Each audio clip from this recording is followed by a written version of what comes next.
In this lecture, we will study about gametogenesis. Gametogenesis होता है production of gametes, that is sperm and ovum. Male के अंदर gamete formation के process को हम बोलते हैं स्पर्मेटोजेनेसिस. सो यहाँ पर स्पर्म मेल गैमेट का फॉर्मेशन होता है बाय द टेस्टिस. उसी तरह से फीमेल के अंदर गैमेट फॉर्मेशन के प्रोसेस को बोलते हैं oogenesis और यहाँ पर मेच्योर ओवम का फॉर्मेशन होता है by the ovaries. Testis and ovary both are primary sex organ. Primary sex organ के फंक्शंस मेनली होते हैं production of gametes and production of sex hormones. Male sex hormone is testosterone and female sex hormone is estrogen and progesterone. So detail में study करेंगे spermatogenesis को, that is the process of production of sperms. सबसे पहले जो process है देखो puberty के time पर start होता है. मेल के अंदर puberty की एज होती है approximately 12 to 13 years और ये process old age तक चलता है. ओके अब यहाँ पर स्पर्मेटोजेनेसिस में सबसे पहले सेल्स होती है spermatogonia, that is a male germ cell. Spermatogonia differentiate होती हैं माइटोसिस के प्रोसेस से इनटू प्राइमरी स्पर्मेटोसाइट्स. सो ये स्पर्मेटोगोनिया थे, इन्होंने माइटोसिस से डिवाइड किया. माइटोसिस होती है इक्वेशनल डिवीजन. यहाँ पर नंबर ऑफ क्रोमोसोम सेम रहता है. अभी इन्हीं में से कुछ स्पर्मेटोगोनिया डिफ्रेंशिएट हो गए इनटू प्राइमरी स्पर्मेटोसाइट. अभी ये जो प्राइमरी स्पर्मेटोसाइट है इसमें मियोटिक डिवीजन होगा, मियोसिस होगा और यहाँ पर मियोसिस से प्रोडक्शन हो जाएगा सेकेंडरी स्पर्मेटोसाइट का. तो ये प्राइमरी स्पर्मेटोसाइट है और ये डिवाइड होकर बना देगा सेकेंडरी स्पर्मेटोसाइट. अभी secondary spermatocyte second meiotic division करेंगे और ये फॉर्मेशन कर देंगे स्पर्मेटिड्स का. हमें बताया देखो मियोसिस के एंड में लास्ट में one cell produces 4 different cells. So यहाँ पर 4 डिफरेंट सेल्स का प्रोडक्शन हो जाएगा और ये जो स्पर्मेटिड्स हैं ये लास्ट में डिफ्रेंशिएट हो जाएंगे into sperms, that is spermatozoa. अभी देखो मियोसिस होती है रिडक्शन डिवीजन और मियोसिस 1 में ही क्रोमोसोम का जो नंबर है वो रिड्यूस हो जाता है टू हाफ. सो यहाँ पर हम देखते हैं स्पर्मेटोगोनिया में नंबर ऑफ क्रोमोसोम्स होते हैं 46. अगेन क्योंकि माइटोसिस से प्राइमरी स्पर्मेटोसाइट्स बन रहा है तो इनके अंदर भी नंबर ऑफ क्रोमोसोम्स होते हैं 46. बट मियोसिस 1 होने के बाद नंबर ऑफ क्रोमोसोम रिड्यूस हो जाता है to half. So secondary spermatocytes के अंदर नंबर ऑफ क्रोमोसोम होंगे 23. ओके और इनसे जो स्पर्मेटिड्स बन रहे हैं उनमें भी 23 होंगे बिकॉज मियोसिस 2 जो होता है वो माइटोसिस की तरह ही होता है, वहाँ पर नंबर ऑफ क्रोमोसोम सेम रहता है. तो 23 क्रोमोसोम से 23 क्रोमोसोम्स ही रहेंगे और लास्ट में स्पर्म्स जो होंगे उनके अंदर भी प्रेजेंट होंगे 23 क्रोमोसोम्स. अभी ये जो प्रोसेस है जहाँ पर स्पर्मेटिड्स ने स्पर्मेटोजोआ का फॉर्मेशन किया इसको हम बोलते हैं स्पर्मियोजेनेसिस. ओके ऑल्सो स्पर्मियोजेनेसिस के बाद ये जो स्पर्म है इनका जो हेड है वो सर्टोली सेल में एम्बेड हो जाता है. सर्टोली सेल याद करना न्यूट्रिशन प्रोवाइड करती हैं, सेमेनिफेरस ट्यूब्यूल के अंदर प्रेजेंट होती हैं to the sperms. So sperm head Sertoli cell में एम्बेड हो जाएगा और फाइनली ये सेमेनिफेरस ट्यूब्यूल से रिलीज हो जाएंगे और इस प्रोसेस को बोलते हैं spermiation. So spermiation is the process of release of sperms from the seminiferous tubule. अभी यहाँ पर सेक्शनल व्यू है सेमेनिफेरस ट्यूब्यूल का.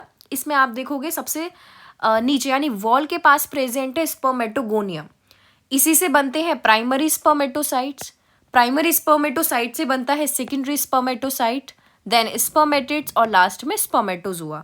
तो बिल्कुल सीक्वेंस में यहाँ पे डायग्राम में लिखा हुआ है और ये diagram as it is exam में पूछा भी गया है. ABCD करके लिख दिया था और आपको लेबल करना था. ओके सो यहाँ पर अगर हम प्लॉइडी देखें जो भी सेल्स जिसमें नंबर ऑफ क्रोमोसोम 46 है यहाँ पर ह्यूमन में तो उसकी प्लॉइडी या number of sets of chromosome हो जाता है 2n. So spermatogonia is diploid that is 2n.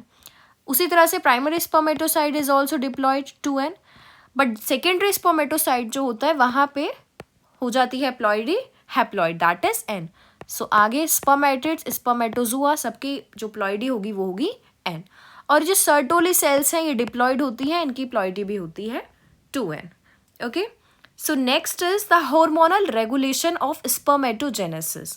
अभी हार्मोन्स का क्या रोल है वो देख लेते हैं. सो हाइपोथैलेमस प्यूबर्टी के टाइम पर सिक्रीट करता है gonadotropin releasing hormone that is GnRH, जो एक्ट करता है एंटीरियर पिट्यूटरी पे। सो देखो ये हाइपोथैलेमस है, हाइपोथैलेमस ने बनाया GnRH और ये GnRH पिट्यूटरी पर एक्ट करेगा, पिट्यूटरी को सिग्नल देगा कुछ हार्मोन्स रिलीज करने के लिए। और पिट्यूटरी भी कौन सी है? Anterior pituitary. ये जो आगे वाली पिट्यूटरी है this is the anterior pituitary.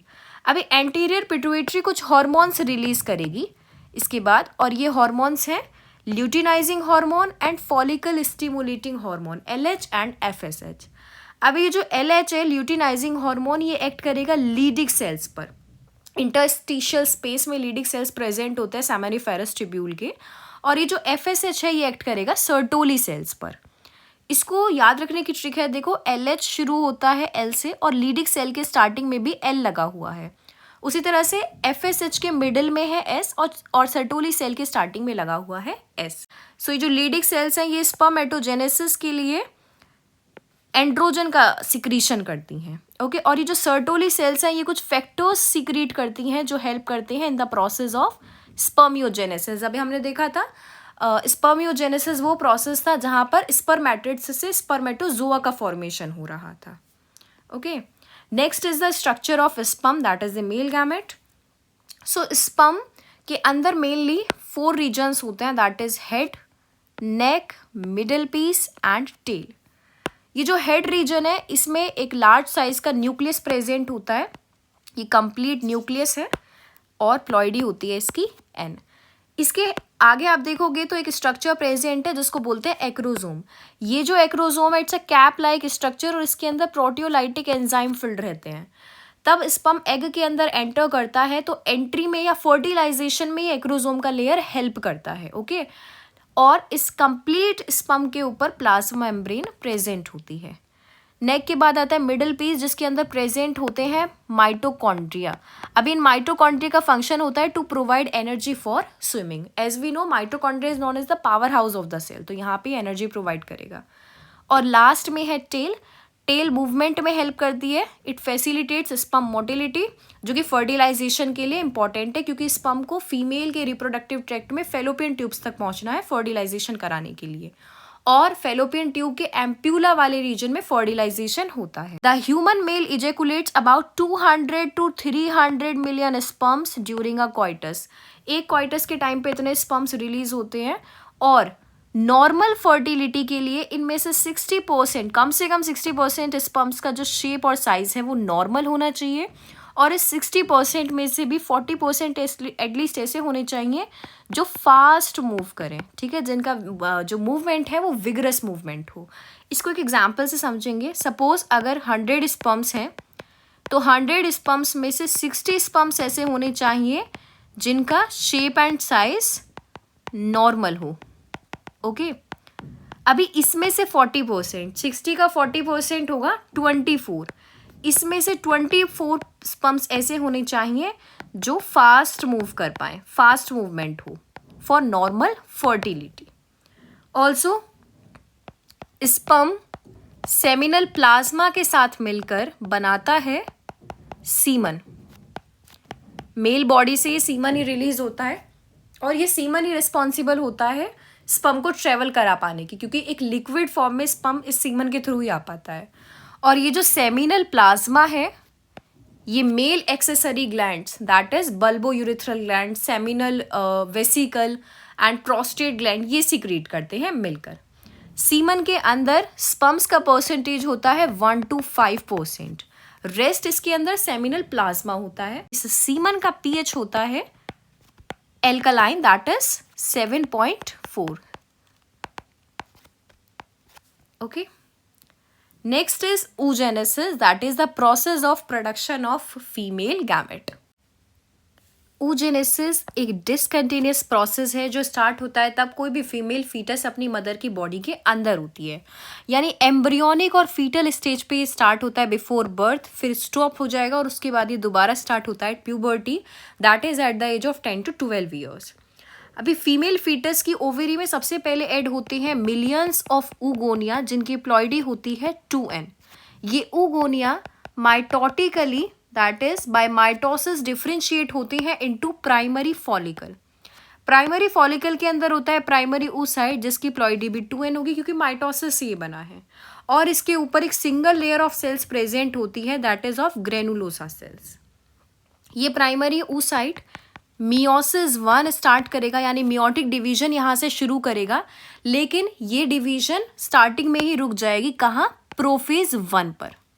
ठीक है, तो प्रोफेज 1 पर ये डिवीजन सीज हो जाती है और उसके बाद ये दोबारा कंटिन्यू होती है ड्यूरिंग प्यूबर्टी। एम्ब्रियोनिक स्टेज पर ये डिवीजन यही रुक जाएगी। बर्थ से लेकर प्यूबर्टी के टाइम तक बहुत सारे प्राइमरी फॉलिकल डीजेनरेट हो जाते हैं और प्यूबर्टी के टाइम पर सिर्फ 60,000 to 80,000 ये फॉलिकल्स ओवरी के अंदर बचते हैं।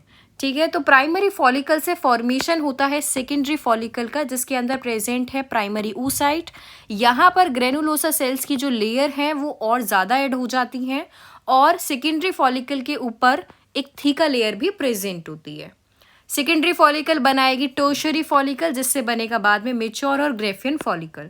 टर्शियरी फॉलिकल के अंदर एक फ्लूइड फिल्ड कैविटी होती है जिसे बोलते हैं एंट्रम। अभी देखो, जो मियोसिस 1 एम्ब्रियो के अंदर स्टार्ट हुई थी वो मियोसिस 1 यहाँ पर आकर कंप्लीट हो जाएगी टर्शियरी फॉलिकल में, और प्राइमरी oocyte से बन जाएगा सेकेंडरी oocyte जिसकी प्लॉइडी होगी n, दैट इज ये होगी हैप्लॉइड। मियोसिस 1 होने के बाद क्रोमोसोम का नंबर जो है वो रिड्यूस हो जाता है टू हाफ। टर्शियरी फॉलिकल के पास एक इनर थीका होता है दैट इज थीका इंटरना, और थीका की एक एक्सटर्नल लेयर होती है दैट इज थीका एक्सटर्ना।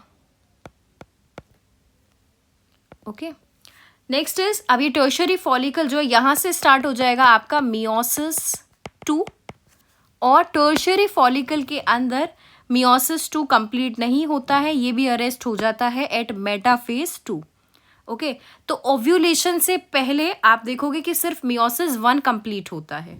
यहाँ पर ग्रेफियन फॉलिकल के अंदर जो एंट्रम है उसका साइज लार्ज होता है, और सेकेंडरी oocyte के ऊपर एक और एक्स्ट्रा लेयर होती है दैट इज जोना पेल्यूसिडा। ये लेयर इंश्योर करती है कि सिर्फ एक ही स्पर्म का न्यूक्लियस एग के अंदर एंटर करे।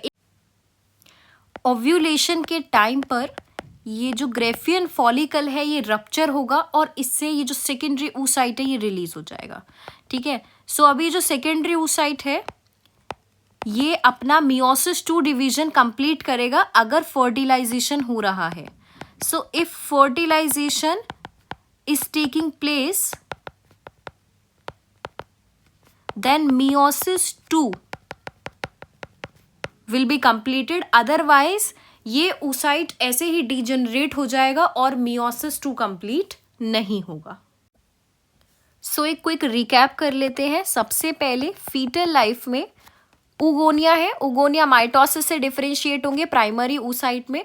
Primary oocyte meiosis 1 start division को स्टार्ट करेगा, बट ये डिवीजन कंप्लीट होगी at the time of puberty, और डिवीजन के बाद फॉर्मेशन हो जाएगा of first polar body and secondary oocyte। Okay, ये जो सेकेंडरी oocyte है उसके बाद ये मियोसिस 2 से डिवाइड करेगा और ये फॉर्मेशन कर देगा second polar body and ovum का। सो ये जो फर्स्ट पोलर बॉडी और सेकेंड पोलर बॉडी है ये डीजेनरेट हो जाती हैं, और आप यहाँ पर देखोगे कि सेकेंडरी oocyte और ओवम इनके अंदर साइटोप्लाज्म ज़्यादा है।